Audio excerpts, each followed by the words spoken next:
Hey everyone, and welcome to Women That Shred. We're live. I get so excited because I mean we brought this back after like a year hiatus, it seems like. So I get really excited.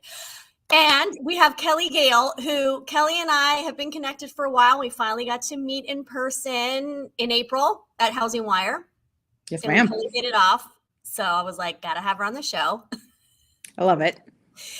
Okay, so I totally go right into it because 30 minutes really isn't enough. And I feel like, especially for the two of us, it's not going to be enough.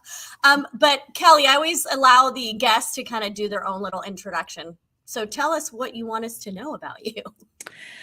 Well, my name is Kelly Yale. I'm an Aries. I do enjoy long walks on the beach. Aries and Leos, we're good together. We are super good together. That's actually very true. Let's see. I am a co-owner in basically a C-suite fractional agency called Octo Strategies. And so what we do is we are able to solve anything in a mortgage company that isn't a loan. And so that's what we like to tell people, like if you need help with like your loans, that we're really not the people.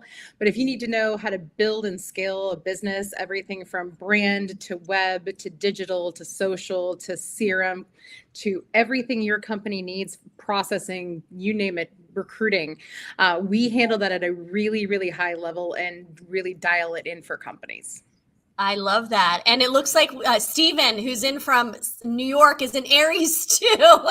That's right. Bring all the Aries into the meeting. I love that. That's perfect. Woohoo! Air signs, right? It's an air sign.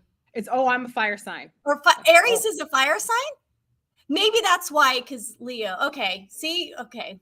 I need to get skilled on my signs. I'm never great at astrology. I know my own sign, and then somebody like jumps into a whole thing and they're like, "Oh, I'm a Libra," and I'm like, I don't even know what that means or when your birthday is. But I mean, no, I need to know what sign you are because I really do feel like it matters. And I won't go in. I'm not going to go into detail, but let's just say that I attract a particular sign when it comes to men, and it's the same freaking sign. So even I'm always like, "What's your sign?" And the guy will tell me, and if they say that sign, I'm like, "Yeah." And they're like, "Seriously, you're going to just kind of like ignore me?" I go, "Yeah."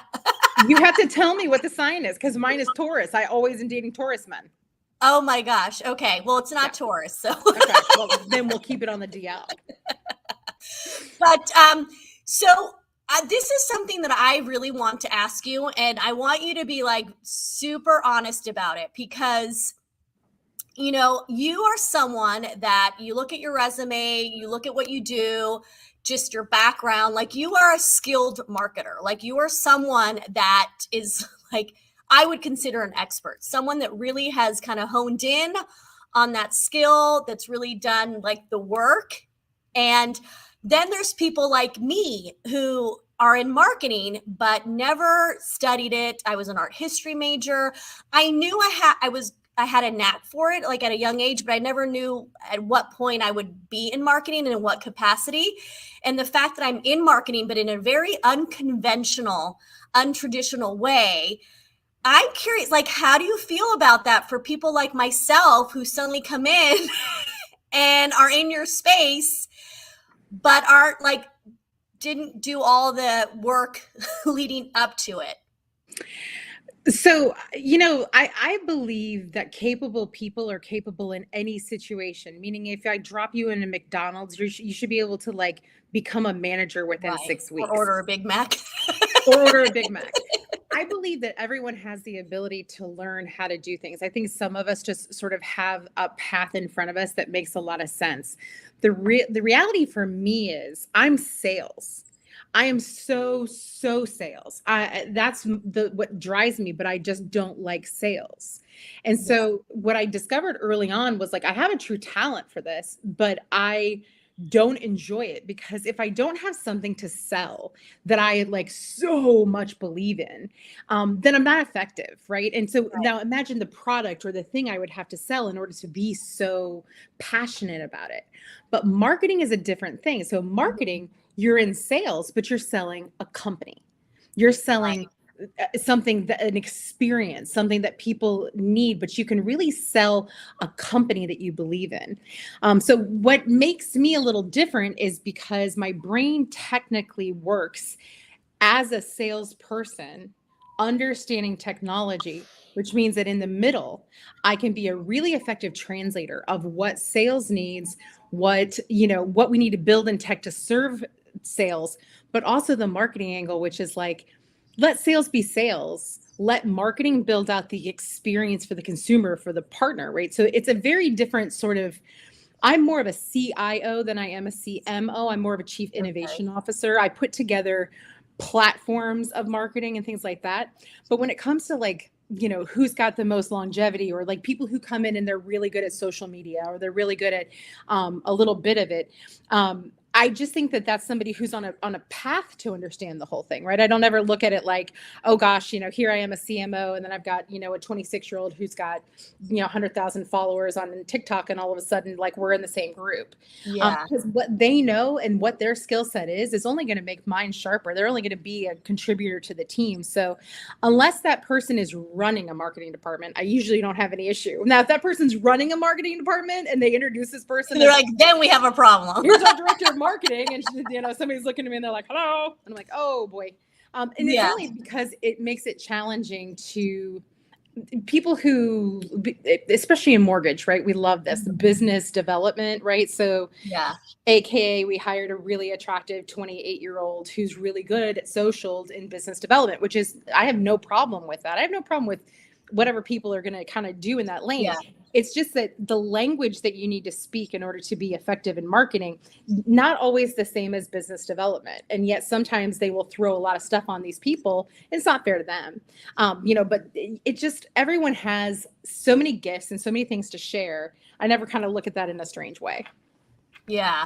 Because that's the thing, is like, I can understand where people kind of end up in that role, because like you said, with social media, someone who has a large following that does a lot of content creation, suddenly it's like they're thrown into this, like, you're a branding person, you're a marketer. Like, it's interesting too, because I kind of saw that with LinkedIn, like, as far as like coaches, right? Coaches, they went experience life. So now they're a coach, right? It's like, well, we all experience life. It doesn't necessarily mean we should be a coach. And I'm not trying to diss anyone. I'm just trying to kind of like explain my point. So like, same thing with like branding, personal branding. A lot of people were like, because they were able to create a following and have a presence, suddenly they were like brand strategists, right? And I learned a lot in that, because I was guilty of that. I was that person of like, hey, I am on LinkedIn and I have a following and I create content. So, I should be talking about how you should have a personal brand.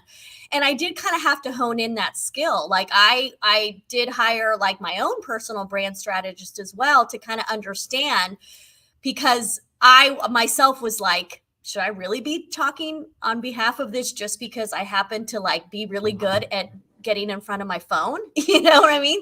So it's just one of those things where I'm always curious about how people feel about that, because I feel like that's kind of like where everything's going these days. And so that's why with a lot of loan officers, I'm really adamant about, hey, a lot of you see that there's a lot of misinformation out there, and there's a lot of people saying that they know, the loan process, or they, all these specifics, when we have loan officers that have been doing it for 20 plus years, but they're so scared to put themselves out there. But I'm like, but you have a responsibility, because you actually are the expert and you actually know what you're talking about. And we need like that information out there. So it's kind of scary, because it's a world of misinformation and and good information. So it's like, how do we tell which is which I think how do we like, remember how you started the conversation and you were like, I want you to be honest. And I thought that was such a funny thing to say to me, because I think the majority of the time, my biggest problem is how unbelievably honest I am. Well, I am too, but I didn't know if we're lying. I'm saying in general, I'm about to alienate half the people we know. Well, that's why you and I hit it off, I think, Kelly, because we were two women that like met, and we were kind of like, we didn't care like anything about, there was no jealousy, there was no insecurity, there was none of this of like competition. It was really like, you're cool, you're a badass, like, and so we were honest from the start. But I feel like we need to continue to do that. I feel like I'm constantly in trouble, to be really fair with you. I'm sure that I alienate people every day, and people think I'm probably like a know-it-all or all these different things. I'm sure that they do. And yet that is not me. What the reality is like, but here, I'll be honest, like, this is my honest to God truth on it, right? For some reason in mortgage, we can't just be a mortgage professional. No. We have to be a mortgage professional, a content creator, an expert in this, a coach, a this, a that. And it's like, why do we have to do all of that? Like, I get it. I get that, like, you know, some people should be coaches, but not like every single person. And I think really what bothers me the most is that here people go, they'll hand a coach $500, $1,000 for this coach who may or may not have even done a loan in the last 5 years, to tell them that they have to have the right mindset and wake up in the morning and, you know, work out and like make your calls and do the things. Well, that's all well and good. But here's the thing. For that same amount of money, you could pay an implementer. Somebody who actually does the thing. So that but there's instead we're going to pay somebody to tell us to do the thing. Dude, pay me to tell you to do the thing. You can pay me all day to tell you to do things. That's great. I'm going to change my business. I'm going to become a coach. But here's the fun fact about me. Unfortunately for me, and fortunately for everyone who works with me, the coaching comes free. The coaching just comes free because there's no other way to build and scale a business without having an unbelievable amount of knowledge from an expert on how to do it. And could we charge for that coaching? Sure. But I just, look, when I started in mortgage, right, I had no idea I was a sales manager and a branch manager and the marketing manager and the person building the CRM. A true Renaissance woman. Do you think I knew that? How would I even remotely know that? I thought I was the marketing person, and I'm like, and I'm going to show you the marketing. But when you have 2,200 people who are where you're the voice of the brand, and you're coaching everyone on the best way to get business and how to automate that business coming in, and you're creating something that large, every single week I'm saying, hey, here's the strategy for this week. Here's all your content. Here's how to build the video. Here's all the scripting. Here's what we're doing inside the CRM. Here's what you're sending out this weekend to your partners. I need you to have this information so that you know how to respond to anything coming back at you. I didn't realize how much coaching was involved in that, or how much free training and free coaching we did on systems. I didn't realize that was such a strange and rare commodity until I left that job, and I was like, "What do you mean that the CRM company is now in charge of teaching you how to use it? That's not going to work." Yeah. And then I realized that all this time, these 7, 8, 9 years that I've been sitting at the helm of this machine, that all of that has come free. And maybe I was dumb in the day, or maybe I was just really generous and learned, you know, a skill set that I wouldn't have learned. I choose to always look on sort of the bright side of that. Yeah. But it really does, you know, mortgage in and of itself drastically, desperately needs to change the way we think about the way we do business. Period. Yeah. And if we don't start acting like that is not a truth, then I don't know how a lot of these companies are going to move forward, because they're used to this. And they think, even though we're here and we've been here a long time, that we'll go here. But that's not necessarily coming back at you, right? That business that you used to claim as yours, which more or less was, is out in the world now. Okay. Yeah.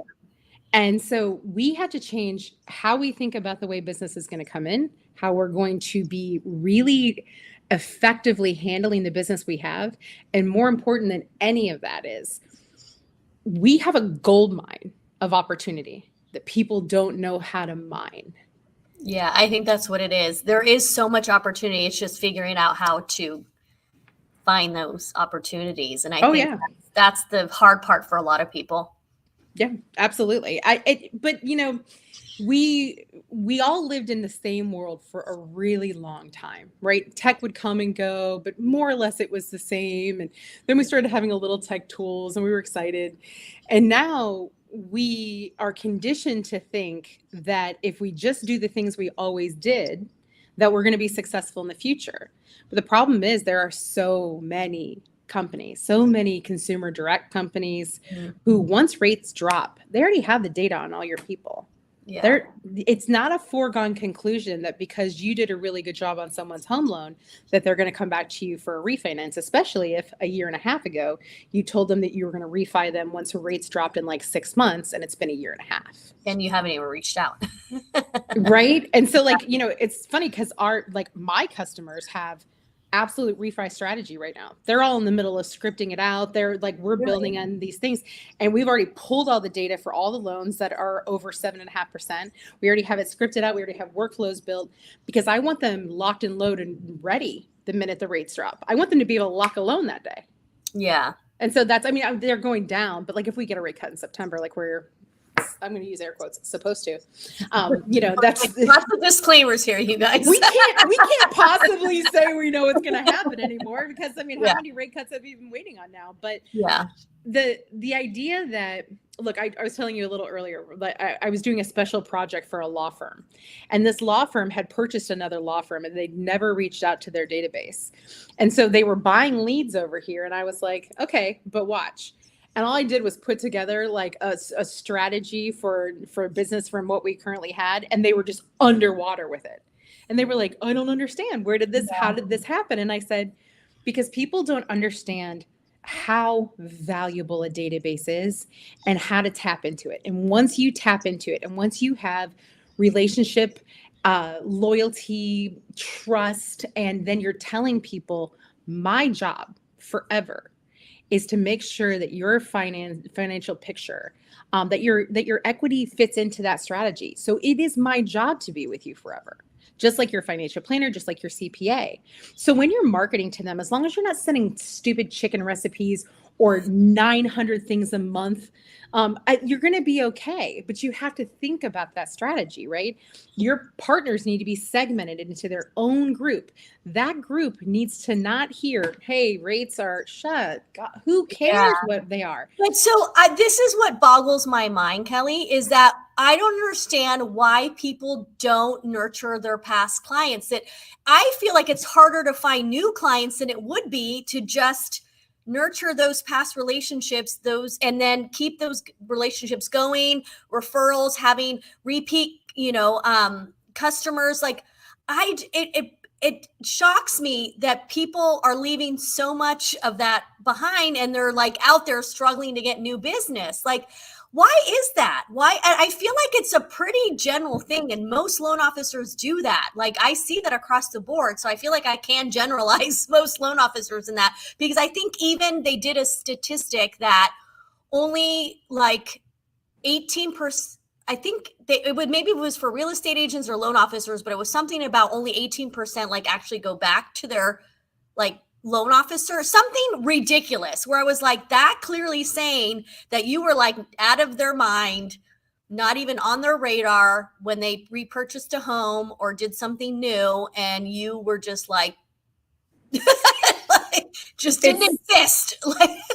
As soon as you become a licensed loan officer, you get shiny penny syndrome, right? Ooh, shiny penny. Ooh, shiny penny. Ooh, shiny penny. So it's all about. When I got licensed, I was like, please, I don't want to originate. It's all shiny penny. Like, oh, there's a new tech, there's a new this, or I got a new referral and I got a new this and I got to call this person back. And that's all well and good, except that I literally have the opposite opinion. Like, it's not maybe I have the opposite opinion, and I have that based on fact. So here's the thing, like, if every single person that a loan officer spoke to in the last 5 years, and I'm talking about people who didn't move forward, people whose loans didn't work out, anyone who was a lead that was even purchased, any human being that they've ever encountered. If you gave me right now a database of 5,000 people for the last 5 years, I would be able to find way more opportunities in that in the next 30 days than a loan officer is ever going to be able to find on their own. Absolutely. And it's like, do I understand it? No, but that's why I used to build automated machines so that loan officers didn't have to worry about all that, because I knew 10 years ago that the reality is, if I meet you, and so we meet each other at Housing Wire, right? Yeah. And so how are we going to catch up with one another? Well, we're connected on LinkedIn. Okay, well, that's great. But how do we actually really create a relationship? Because it's the relationship creation piece that is so missing in most of these conversations, right? Yeah. Okay, well, I'm going to follow you on number. I'm sorry. We got each other's number. We follow each Right? other on social media. And guess what, folks? I know what's going on in Kelly's life right now, personal life, because she's sharing it on her stories. I'm paying attention. So if I reach out to her, I can easily say, hey, I saw that you just sold your home. Right. You know what I mean? And so that's why I don't understand. Like, if you have a past client and you happen to write in your notes, maybe they were pregnant at the time. Like someone was pregnant, and 5 years later, guess what? The kid's probably going into kindergarten, 5 years old. All you have to do is pick up the phone and be like, hey, how's your now 5-year-old? And it starts a conversation. That is way easier to me than to be like, oh gosh, I got to create a reel, or I got to put content out there to try to get new business. Like that. Yeah. That's shocking to me. But we also shot ourselves in the foot doing it too. So keep this in mind. Okay. We automated all relationships, right? And so this went on from 2014 through 2021, which meant that we were literally in charge of all of those relationships, which meant that instead of a loan officer actually making the decision to do something, the machine was doing it on its behalf. So we were always connecting, like, okay, here's they had a place for all their social media links or whatever that was, but we were in charge of automating based on data, anything that was happening. But what we ended up doing was creating about 1,000 loans for the company every week, maybe 500 to 1,000 loans every week that no one touched because they had so much business that they didn't do it. And we couldn't bounce it up because technically it belongs to the loan officer. So those opportunities belong to the loan officer. They don't belong to the company. Yeah. And so we technically, we saw both sides of it. I mean, now, gosh, we'd all sell our souls for 1,000 loans that we didn't do every week. But at that time, that was a reality that we also saw. And so, having these relationships, right, they do pay off. Digital intimacy is one of the most important things to master right now. How do I not know you? It sounds it sounds like something like a certification. But like, honestly, like, how are you and I really going to be friends? It's not like we can go get coffee tomorrow. We can't go to yoga together. We can't do those things. But I want to be your friend. And so how do I have to do that? Well, first I have to show up, and I have to be engaged, and I have to know, like, what so let's say we're just business, right? Well, you and I are friends, but let's say it's business. Yeah. Let's say that you have like you're in title, right? What do I do to help your business? And we used to have the dumbest campaign called the New Business Contact Campaign. And the reason I did it is because loan officers are famous for going to networking events and getting business cards and like putting them in their drawer in their office. You're like, I used to say, name, email address, right? Name, email address, phone number, and hit new business contact. And I will introduce you and what you do. Ask that person what makes a good referral for them. Give them all your social media sites, connect them on LinkedIn, and create a relationship, and then automate putting them on a monthly, like, professional newsletter from you, where you keep asking, how do I bring you business? Because a lot of the times we do this, right? Hey, where's my business? Give me my business. It's the opposite. It's how do I bring you business? What makes that a smart idea? In fact, if that's not the way you've been talking to your realtors in this day and age, that's really the conversation. Yeah, I find that has taken it. Yeah, you're right. Where I think back in the day, they were so quick to go to events and be like, oh, you're a real estate agent, so you're going to send me business, right? Like, and you guys just met. Where now it's like, hey, you're a real estate agent, or you're so-and-so, like, hey, this is what I can bring of value to you. I do like that. I think a lot probably has to do, I feel like Gary Vee also was one of like those people that like, you gotta give, and then do they ask, what was it, the jab punch or whatever. So I love that he was like really adamant about pushing that out there. And I feel like a lot of people in our industry actually started listening to what he had to say. I agree. Yeah. And I'm that type of person because I give a lot, but at the same time, I do get a lot back. But, sometimes I think, you kind of question yourself, like, am I just giving way too much of myself and my time and my energy? So it's also important to recognize, having balance in your boundaries and all of that too, because I am guilty of being that person where I was especially when I went on my own. I left the industry for a year, try to do, personal branding consulting. It was during COVID. And everything I gave away for free, basically. Like I was just give. And it got to the point where I was like, people just expected that from me. They're like, oh, she's such a giver. And then it was like, well, gosh darn, people, like I also need to survive. And we feel like, I coach, I should use the word coach. I coach loan officers when I talk to them about this idea, right? And we talk about it a little bit with video. I guess what I don't really understand from a fundamental level is sometimes loan officers are scared of the very things that is fundamental to being in sales, right? Which is really being comfortable, being uncomfortable, asking for business and putting yourself out there. And those are uncomfortable things, right? Being on video and social is uncomfortable for a lot of people, right? The only difference between you and I and someone who's uncomfortable on video is you and I don't care. Yeah. We just don't care. Am I going to look like a puffy poodle? Yeah, I probably am. It's summer and it's very humid. Last I did an Instagram story in my PJs. It wasn't even 8 o'clock. I had bought like new, like those Oprah eyeglasses. My hair was a mess. I did it and I don't filter, like the lighting sucks. And then this morning I did one right after I'd done Pilates because I was like really proud of myself. And I've gotten to the point where I don't care. And there's something that's so empowering about being able to put myself out there in the most stripped, like just as real as it gets. Yeah. There's something about that too, that I feel like it adds this level of confidence for someone in a way where like knowing that's why I try to tell people how important it is to do that. And that's why I do that. So it kind of allows them to feel like, well, if she's doing it, then I can do it too, because I know it's going to make them feel so much better once they realize like it really doesn't matter. So that's why I'm like I push it a lot. And I think I'm kind of annoying in that way, but it's because I know how they're going to feel. And they always feel great when they're like, yeah, this is great when I don't have to like do all this stuff in order to just put myself out there.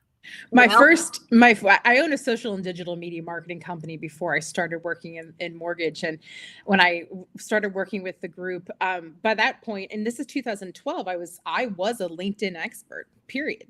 And so I walked in, like it's my first kind of thing with all the loan officers. And I walk in there and of course it's like 90% guys and 10% women. And I'm like, let me teach you about LinkedIn today. And I swear to you, they all but patted me on the head when they walked out. I felt so small and so stupid when they left. And I was like, gosh, I mean, like, am I saying something that's so revolutionary? I just want them to use LinkedIn for their business. Yeah. And I felt really kind of defeated that day. And I went home and I was just like, meh. But the rest of the week, grown men were running into my office and being like, oh my gosh, I got like 7 recommendations today. And I was like, right? Oh, that's so interesting. Oh, I got a deal because somebody I reached out to. And I was like, remember the other day when you were like, oh, look at the marketing girl talking. And I was like, there are some things that are going to be different. And I think that we see that even now, we see, any kind of change is like, oh, I won't need that. But when you just open yourself up a little bit to try something new. And like you said, you and I don't care. I'm like this. I'm like, hello, like straight up my nose. I don't care, because at the end of the day, the chances are you follow me and you like me because I'm not afraid to look dumb. Yeah. And that makes people feel comfortable. I'm not afraid. Something about me looking like a freaking, I don't know, like a shaggy dog. Yeah. And me being in that moment and just doing it. Like there's something I know that is very disarming to people when they're like, wow, okay, she was willing to do that. Like, it's almost like they're kind of upset that they can't do that themselves. But then they try. A lot of times they try because they're like, well, shoot, I want to be able to do that. Yeah. And I mean, it's not hard. And the thing is, like, then I joke, we said digital intimacy before, but it's so true because, before I was even in this world, before I was really even in marketing, I was in community building online, right? So like I would build enormous communities around brands via chat boards, things like that. Well, then that turned into, I had a weekly column for a parenting magazine here in Charlotte that was read by literally all of Charlotte. It was nuts because it was the main game in town and I was the main weekly blogger. But everyone knew me. I'd go to Target, random strangers would come up and be like, "Hey, sorry about Josh being sick last week." And I'm like, "Oh my God."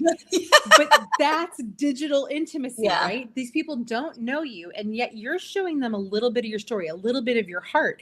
It makes them feel like you have a relationship. And that's what we need in this industry. We need to make sure a database of 5,000 people think we're talking one-on-one. And if you can do that, and if you can start getting people who are in your sphere to feel like they're connected to you, that will drive business. Yeah, it's a game changer. Well, and did I not tell you that 30 minutes goes by really quickly? Oh, you did. We're at the 30-minute mark. Yeah. But I love this because I feel like this is like a lot of people will take actual like takeaways from like, okay, maybe this is what I actually can do is go into my database and go in there and nurture those leads and just those past relationships. So how can people connect with you? Well, that's a funny story about me. I am incredibly well branded. When you start in social media, before anyone even knows that social media will be used for business, you get your own name. So it doesn't matter where you look. For me, I'm Kelly Yale on almost every platform. Love it. And I'm always on LinkedIn. And so you can always DM me there. And I the one thing I hope that I do is I hope I add value to the relationships that I have, because my relationships, much like you do, it's so much about like connection. It's so much about like, how can we build up together? And that's an important component. So if like you want to reach out, you can always reach out and you can be friends like Raquel and I are. Yeah. we're up for friendship with anybody. That's true. It feels a little bit weird again with the digital intimacy, but we'll be your friend. Take a deli number. Okay, we're just taking all comers today. Well, thank you so much for hopping on, and Steven, and then Toby. Toby's another awesome chick. Do you know Toby Libra? I'm not sure. We might be connected, but hopefully we will be. Yeah, she's great too. So yeah, thanks for everyone that tuned in and for tuning in later on the replay. And thanks again, Kelly. That was awesome. Absolutely. Thank you for having me. Absolutely.